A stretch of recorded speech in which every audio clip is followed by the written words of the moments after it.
Capsule 8.1, l'homothétie et ses propriétés. Alors, dans cette capsule, on va commencer par parler d'une transformation qu'on appelle l'homothétie.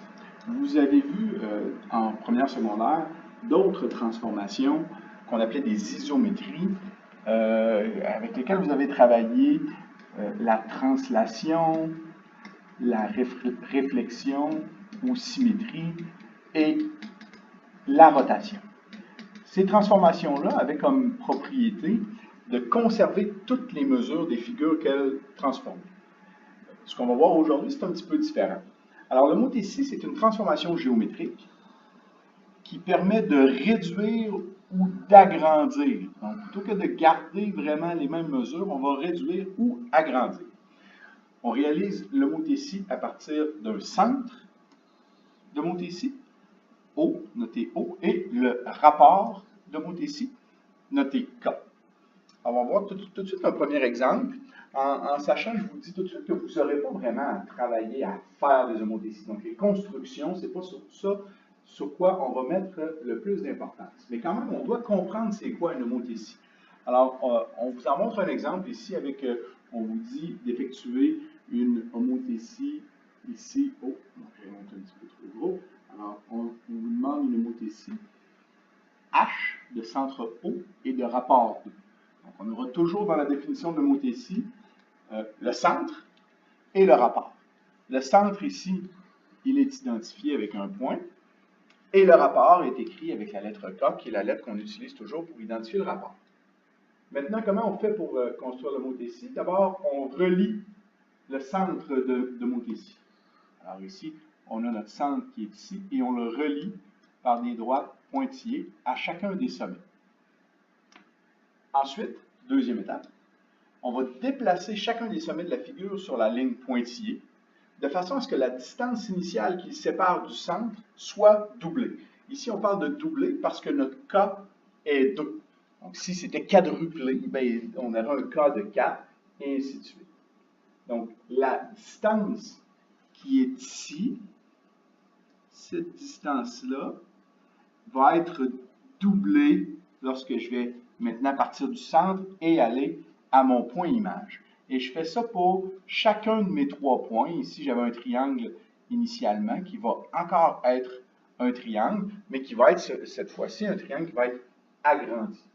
Alors ça, c'est la façon qu'on construit nos homothéties, même si, comme je vous le disais, vous n'aurez pas vraiment à en construire par vous-même. Qu'est-ce que il va nous intéresser, c'est les relations avec les mesures. Alors ici, on dit, c'est quoi les relations entre la figure initiale et l'image obtenue? D'abord, les angles. Alors, on va dire les angles homologues. Puis j'expliquerai un petit peu plus c'est quoi qu'on entend par les angles homologues. Mais ces angles-là sont isométriques. Autrement dit, on conserve les mesures d'angle. Les mesures d'angle ne seront pas changées. Qu'est-ce qu'on entend par homologue? Bien, ça veut dire que, par exemple, prenons un triangle, puis on suppose qu'on a, dans un triangle, disons qu'on a un plus petit angle. Bien, dans le triangle image obtenu par l'homothétie, bien, l'angle homologue, bien, c'est encore le plus petit angle. Le plus grand angle, transformé par une homothétie, bien, demeure le plus grand angle. C'est ce qu'on entend par des angles homologues. Alors, dans l'exemple qu'on avait fait à la page précédente, on avait que la mesure de l'angle A et son homologue, l'angle A', bien, ces mesures-là étaient pareilles. Et même chose pour l'angle B, B' et les angles C, C'. Qu'est-ce qu'on peut dire des côtés homologues? On a parlé des angles, maintenant parlons des côtés. Alors, les côtés homologues, par exemple le segment AB avec le segment A'B', bien, ces segments-là sont parallèles. Alors, si on retourne à la page précédente pour voir notre homothétie, bien, on voit que ici, le segment AB et son homologue, le segment A'B', on voit que ces deux segments-là sont parallèles, et c'est vrai pour les 3 segments qu'on avait initialement dans notre triangle. Et finalement, qu'est-ce qu'on peut dire des mesures des côtés? Est-ce que les mesures des côtés sont restées pareilles? Non. Elles ont toutes doublé.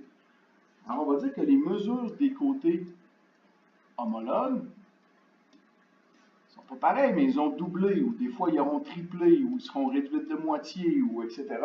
Alors, à ce moment-là, on peut dire que les mesures sont proportionnelles. Alors, ça va nous ramener à résoudre des proportions dans les capsules qui suivent pour trouver des mesures. Et donc, on va être capable d'établir une proportion.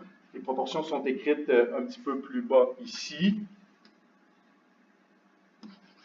Alors, dans l'exemple précédent, si je regardais le rapport du côté A'B' sur le côté AB, ce rapport-là, au fond, il était de 2 parce que la mesure avait doublé. C'est le même pour que le rapport de B'C' sur BC ou de A'C' sur AC.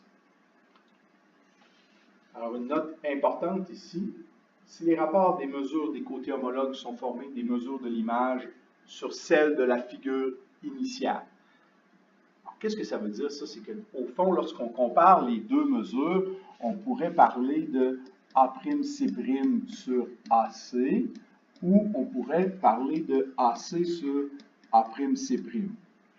Lorsqu'on va regarder la situation où le segment image est au numérateur, bien à ce moment-là, ce qu'on va avoir, ça va être exactement la valeur de notre rapport de Montesi qui était de K. Alors, il faut juste faire attention pour toujours avoir la figure image sur la figure initiale pour obtenir le rapport de Montesi. C'est ce qu'on dit dans cette petite note. Finalement, comment on peut voir, à partir du rapport de Montesi, puis je vais terminer la capsule là-dessus, est-ce que j'ai un agrandissement, est-ce que j'ai une réduction, et est-ce que la figure initiale est du même côté ou est située de l'autre côté du centre? Alors, comment je vais faire pour voir ça? Bien, ça va dépendre de la valeur de K. Prenons le cas où on reste du même côté du centre, comme l'exemple que je vous avais donné, mais si mon K est plus grand que 1, à ce moment-là, j'ai un agrandissement. Si par contre mon K est plus petit que 1, mais il est positif, donc un cas ici dans l'exemple on dit 0,8, mais une demi, un tiers, 0,1, peu importe, à ce moment-là, notre figure a été réduite, mais elle demeure du même côté du centre. Si K est 1, à ce moment-là, la figure initiale et la figure image non seulement sont identiques, mais sont l'une sur l'autre. Il n'y a pas vraiment eu de changement. Qu'est-ce qui arrive dans les deux autres cas? Dans les deux autres cas, on a un centre de Montesi, on a, disons, un triangle ici, AB et C. Pour tracer mon Montesi, je relie mes points.